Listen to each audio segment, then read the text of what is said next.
forward Minister Stephen Myers from the Government of Prince Edward Island.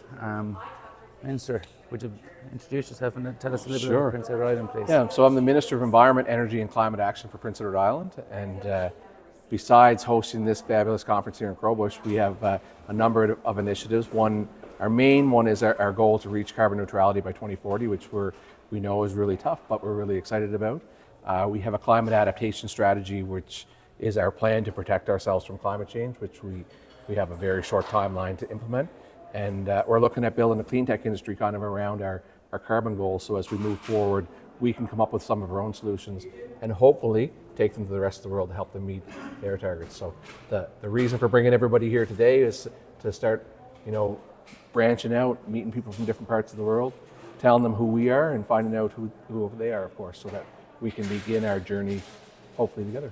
Hopefully together. Very ambitious targets by 2040. What steps or stages are you hoping to implement, or what would you like to implement to see this through?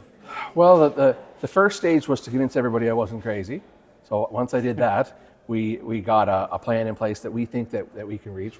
Some of our carbon, because we don't have the big industry here that you would have in, say, Ontario or Alberta or some of the bigger provinces in Canada, a lot of the carbon that we need to get rid of is the hard to abate carbon. So we're going to work on some of the really hard parts of our carbon emissions early in our stage, so that we will effectively become experts on how to get rid of them.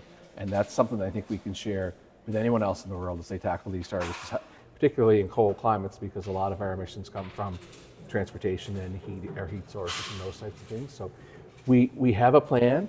It's kind of broken up into 5-year segments. So the first 5 years, we're going at some of the really low-hanging fruit. We're doing fuel switching. We're getting people off furnace oil and we're getting them switched over to electric heat. And I think to date we've got rid of about 40% of our fossil fuels for heating homes in our first 2 years.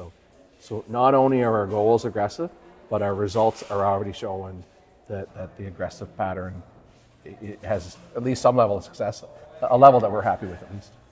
Because I think we have to be aggressive when we speak about climate change and climate adaptation is here, and I think there's some very relevant examples from Prince Edward Island. Yeah. Over the last couple of years. Hurricane Fiona. Yeah, so we get hit really hard with Hurricane Fiona.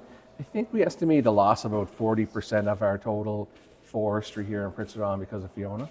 We lost large tracts of shoreline. I think it's over 12 kilometers of our dune system disappeared because of it. All really striking things that people are able to see, which in a lot of ways helped our aggressive goals, because when people can see the results of the devastation of climate change, it's obviously a lot easier to convince them that we have to take action. So the action that we take on our carbon mitigation, we know really won't help us or the world because we're such a small part of the entire world, but the lessons we learn will help the rest of the world, particularly the bigger emitters, reach some of their goals.